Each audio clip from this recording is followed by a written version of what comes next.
Hey guys, Professor Bill, Comic Book University, and The Punisher, Season 2 on Netflix, Episodes 1 and 2. Episode 1, Roadhouse Blues. Episode 2, Fight or Flight. This was badass, man. Look, I have to say this, and I'm going to get it out now, and hopefully I won't just keep on repeating myself to redundancy throughout the course of this entire review. The actors in this are first class. You never heard of these guys before? Cute. You will. You're going to hear from them again because every single person who's in this movie, might as well be a movie. Everybody who's in this freaking thriller, drama, action-packed, freaking high-intensity, adrenaline-filled, boom to the jawbone. Woof. In this TV series, man, this is amazing. These guys are top-notch. Okay, so Punisher's just that chilling out, man. Frank Pete Castiglione. His real name is Castiglione. You can go check out Frank Castle, or excuse me, the Punisher, Explained in a Minute on Comic Book University. It's longer than a minute. Deal with it. But anyway, yeah, Frank is just chilling out. He's at a bar. He won't even run a tab. He won't, like think about it. Running a tab is nothing. That's like, oh yeah, I'm going to be here for a couple hours. No, he doesn't even want to do that. He doesn't even want to do that. He's like, I can't commit to being any place for a couple of hours. I'm going to be here, and that's it. You know what I'm saying? If I'm on the job or something like that, I'm getting paid cash. I'm working today. I don't know if I'll work tomorrow. That's that. You know what I'm saying? So I love that about him. The Gray Man. If you guys never heard of the Gray Man, this is something that people who believe in, being on the road, being inconspicuous, you know what I'm saying, just casual passerby, somebody who you can't recognize. Gray. There's so many different versions of gray. Black is black, white is white, but man, there's, according to some movies and books, there are 50 shades of gray. I believe there are more, but the point is, it's just the idea of being able to blend in, get out, do whatever you want. Even if it's just going to the store to buy some, whatever. If something happens, no one is going to be able to recognize you. You are completely indistinguishable from anybody else out there. You wear plain clothes that don't, what do you call it? Nothing special about them. No, like if I wore this, somebody would be like, oh yeah, he had a big spider on the front. Maybe somebody even be able to point out Spider-Man or Venom specifically. Yeah, it's Venom. It's like, oh, he had a bandana on as opposed to an inconspicuous hat, you know what I'm saying? A regular old black baseball cap with no markings on it, and things like that. Did he have a beard? Did he not have a beard? Well, kind of. He had a light scruff, you know what I'm saying? How tall was he? How short is he? Me, I'm 6'5". I can never really go Gray Man because I walk in and right away, God damn, yeah, I saw this one really tall guy right away. Boom, I'm memorable. I'm already in their heads, So the idea is your average person's got to be literally your everyman, and that's exactly what Frank Castle represents. Yeah, I think he's like 6'2", 6'3", 6'4". We just saw it at the end of episode 2 when he got arrested. But man, the way he pulls it off is great. The way that he pulls it off is absolutely fantastic. The girl who he sleeps with in the first episode, she was good. She was good. Her voice, her story, her everything. If I had to make one sad point, it's that Frank was able to detach so quickly. He brought her to the hospital, but he was still like, yeah, your son's home alone. He'll be fine. You know what I'm saying? As opposed to, I'm going to bring him to you because I'm going to wind up getting shot and she's going to wind up escaping. Plus, she's going to wind up seeing where you live. Like, it's those decisions that you kind of have to make, even though you know that they're all bad decisions, but you're making bad decisions in lieu of worse decisions.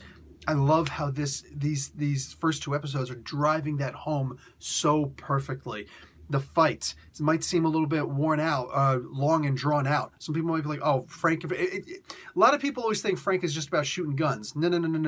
In the military, in just real life fights, a lot of people who don't know how to fight think that everybody knows how to fight fairly, equally.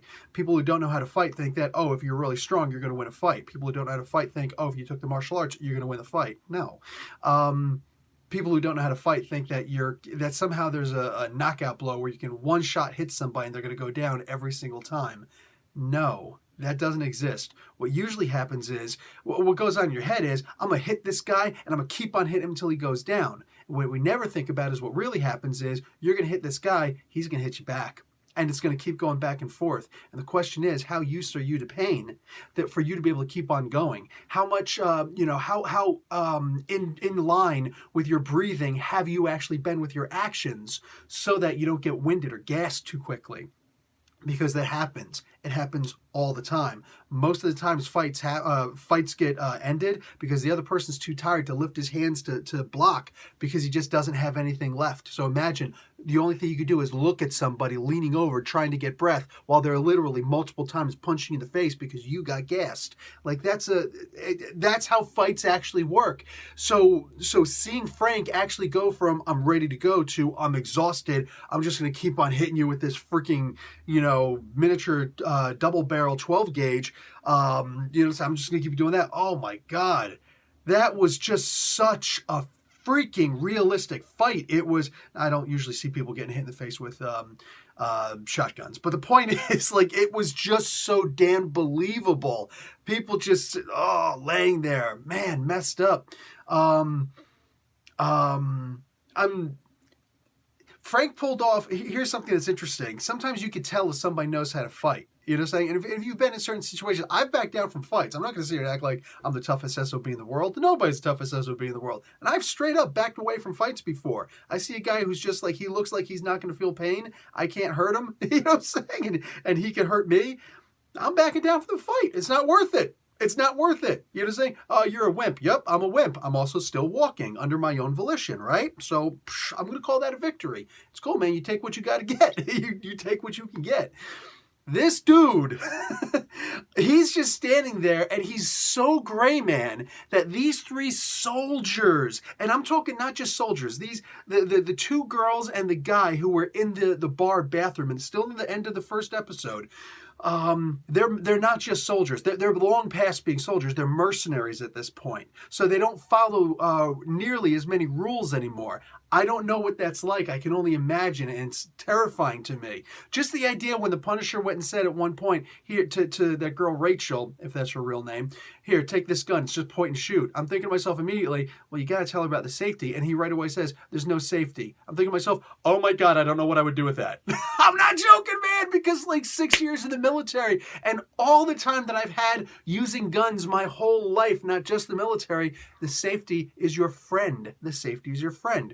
I've seen Black Hawk Down. I've never actually known any straight Delta in my life, but I've seen Black Hawk Down and the whole thing with, this is my safety. You know what I'm saying? No, stupid. The freaking trigger guard is not the only thing, is not good enough to protect you from walking through the bush and all of a sudden something goes in and, you know what I'm saying? Like, no, that's stupid. So, oh my God, like that freaked me out completely. Like in my head, I'm just like, nope, I don't think I can walk around with a gun that doesn't have a safety. It just doesn't make any sense to me, So, what do you call it? Like these three looked at him like, you don't know what you just got yourself into. And they pull out their buck knives. And I'm thinking to myself, you don't know what you got yourself into. Like Punisher knows how to fight. Punisher knows how to fight. He doesn't have the agility of Captain America, but he's just as good at fighting as Captain America. Doesn't know as many styles as him. Doesn't really need to, though. You know what I'm saying? He's technically better than Daredevil at fighting, except Daredevil does know a lot of styles, and it kind of helps that you can see all around you all at once and, know your entire surroundings. Not just, 360. No, like everywhere. Omnidirectional, So, so that's why Daredevil pretty much always wins in fights against against Punisher. But, oh man, like they looked at him and he was so gray, man, that they thought, oh, you don't know what you just got yourself into. Well, to be fair, on average, even a very, very well-trained fighter, on average, is not going to stand a chance against three people at the same time. You know what I'm saying? Unless they're absolute jackasses, of which these three were not. They were not. So even then, that's the most unbelievable part of the fight, is that you got three trained mercenaries against Frank freaking Castle. You know what I'm saying? Yeah, we have to just, in that particular regard, suspension disbelief, because he is the superhero, vigilante superhero, just badass SOB. Moving on, man. Him having patience with that idiot Rachel. But mind you, she's so believable, it's insane. It's insanity how freaking believable she is. Even at the end of the second episode where she's talking to the cop and she's lying to the cop. It was horrible lying. And that's such a credit to the actress because she bad lied so damn well. so damn well. We're just like, ain't nobody gonna believe that lie. Yeah, that actress pulled off bad lying to a cop. That was awesome. How often do you do? Be honest. Name me another time when you saw that in a movie. Maybe you can. Chances are you can't. Because I can't. I'm not. No, I can't think of any time where I've just been like, that was really good fake lying or really good bad lying. Wow. All that being said, yeah, they even played the cop, the guy who was playing the sheriff. He played that so damn well. Oh my God, the girl who played the doctor at the end, she played that so well. She's like, wow, yeah. So this guy, she like pinched his hand, his broken hand, to see if he was gonna feel pain. He just grunts and looks at her like, "What are you doing? What are you kidding me?" When he's like, "No hospitals." She looks at him, just like, to the cop, "I think that you should just, let him go. Let it be the state's problem. Let it be the state's problem. It's like, I can't do that. This is our state. This is our home." She's like, "Yeah, it's our home, and he ain't from it." Best advice ever.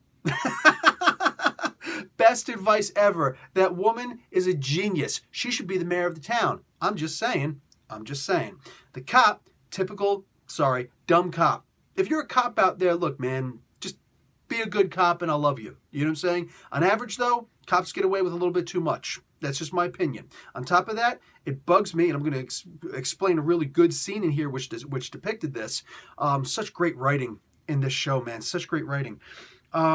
Soldiers are almost infinitely better trained, and the training is so much better. So that's quantity and quality over whatever the hell cops usually point out. Look, I'm going to say this, and I want you to honestly think, if you're hating me right now for what I'm saying, cute. But I want you to listen to this one part. When has a soldier ever hired, when has the military ever solicited police to come in and give training to soldiers? It has never happened. When has the cops, any cop, state, local, whatever, called up the police, the military for training on something? All the damned time. If you don't think that makes my case. So anyway, the part where the cops first show up, and here's the Punisher and the one mercenary and that Rachel chick, and they're like, "Stop, freeze!" They didn't even have to get out the car. Whatever. They probably shouldn't have. You know what I'm saying? But they're like, "Stop." There was a female cop and a male cop. You could tell by the voices, and they're both giving directions. At some point, they're talking over each other. Now, they never actually go against each other. They never actually go against the grain. But the problem is, too often whenever that happens, they do. Okay, in real life, when two people are giving you commands, those commands will typically interfere. They'll overlap with each other. One, even if they're in line with each other, like in here, like get on the ground, and the girl is saying, put your hands behind your head. And they keep on saying the same thing over and over again. That's crucial. That's important. And they don't necessarily interfere with each other, yet it's still hard to follow. Why? It's two distinct voices talking at the same time. It's when your adrenaline is high. Look, you got the one girl who's clearly suffering from concussion, and oh my God, does she ever play that off well? Everybody's just thinking, just run to the gun, just get to the gun, it'll all be over with.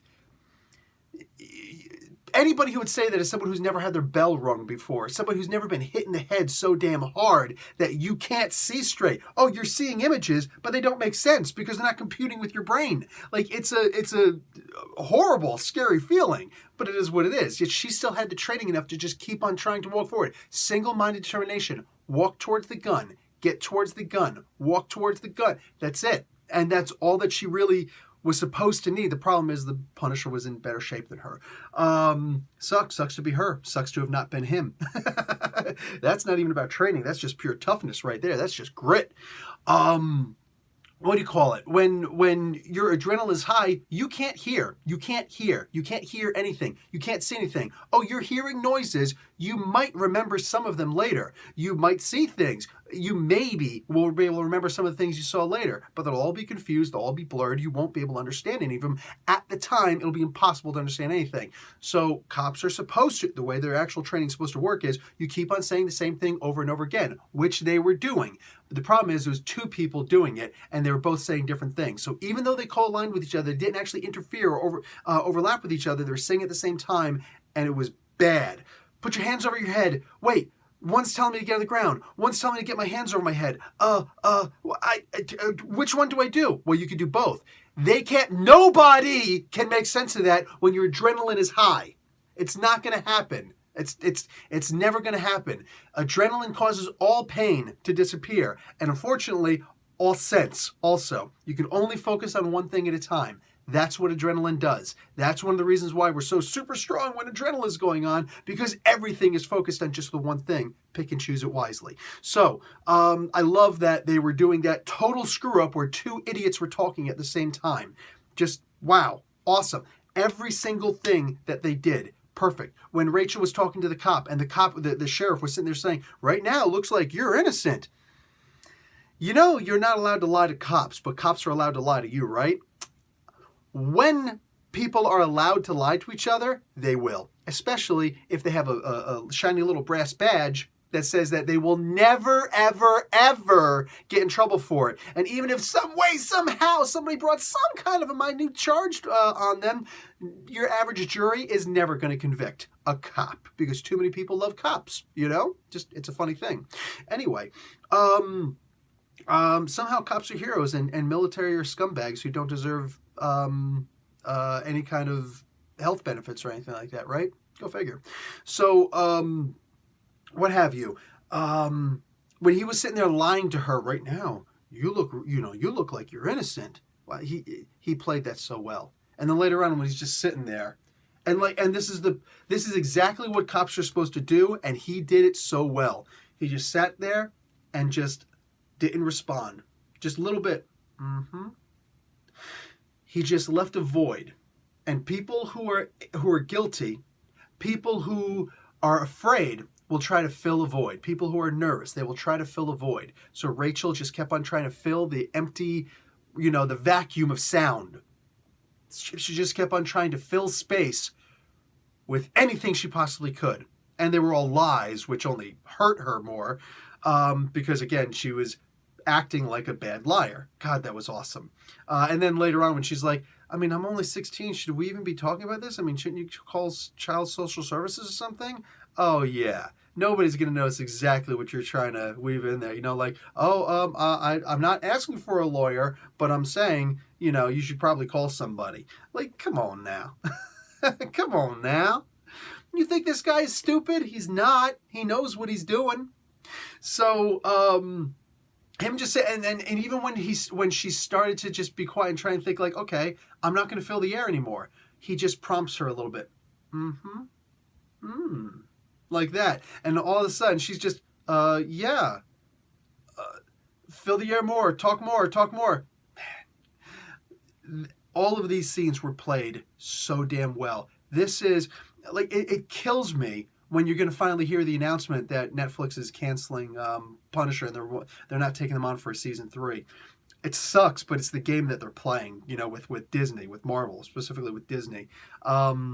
It's such a crying shame because just seeing these 2 episodes, I can't wait to watch the other episodes. And man, I would love for there to be a season 3. If there is going to be a season 3, it'll be on the Marvel, the Disney streaming app. And just for the sake of conversation, I know a lot of people are like, Disney will never do that. Please stop saying never. It's the silliest thing in the world to just constantly never, never, never. That means that you're drawing a line in the sand. More than drawing a line in the sand, because the wind can forget about the tide, can wash away that line in the sand and act like it was never there. No, you're actually building a freaking lighthouse and saying, this is the ground I'm willing to stand on. Dude, people are already talking about when they bring Deadpool over, they're going to make it rated R. And I'm not talking about people like you and me. I'm talking about people actually in the business. They're already having these discussions. They're already having discussions about how, they are going to allow cursing and things like that to appear in Marvel movies. these things are going to happen. It's inevitable. It's going to happen. All they have to do is make a switch, make a shift, just a little bit like, oh, here, parental guidance, parental, discretion. Here, these are things. If you got your child safety settings on like you should, then your kid should never be able to watch this. I don't know what else to tell you. They will make some kind of a special password for you to be able to watch your shows or something like that. This is just what they're going to do. This is what they're going to do. They're going to find some kind of a way, probably a way I never even thought about it, so that they can just say, hey, here you go. Since, you need me to babysit you and you can't babysit your own family, here's what we're going to do. So this way it's family friendly in the family friendly section. You know what I'm saying? They'll make something called the NFF section, non-family friendly section. They'll do whatever they got to do. But understand, Disney will allow cursing. Disney has allowed cursing. These things have happened in Disney movies before. They will happen again. And just at the end of the day, like, Marvel will prevail. All right? These things will prevail. So if the Punisher does get moved over there, which it very well might, because the popularity of Daredevil and Luke Cage and Punisher, they're probably going to be moved over. So there's that. Anyway, I am looking forward to seeing the following episodes coming up. There's 13 episodes total. I love that. And let's take a bet. All right, the show started today on Friday, the 18th of January, 2019. How long do you think it'll be? A full 7 days before they announce that they're not going to renew a season 3. All right. How long do you think? Because that's going to be my guess. I actually thought maybe they might say before, like as a joke, but real talk, I'm thinking in exactly 7 days they're going to say something like that. It'll probably be on the Friday. So at the end of the day, just boom, comes out, or maybe even on a Saturday, because that's a no news day for the most part. Saturday and Sundays are like no news days. But you never know, because, the Martin Luther King Jr. holiday. Is there news on network television for that? Because I don't know. Like, they usually align their negative press releases along those lines. Anyway, I think it's going to be canceled in about a week. So by next Friday. And where's your bets? Because you don't think this is actually going to continue, do you? No matter how good this is. It's just not. Anyway, guys, great episodes. Fantastic episodes. If the other episodes are half as good as this, I'm going to enjoy the hell out of this. All right. Professor Bill, Comic Book University. Class dismissed.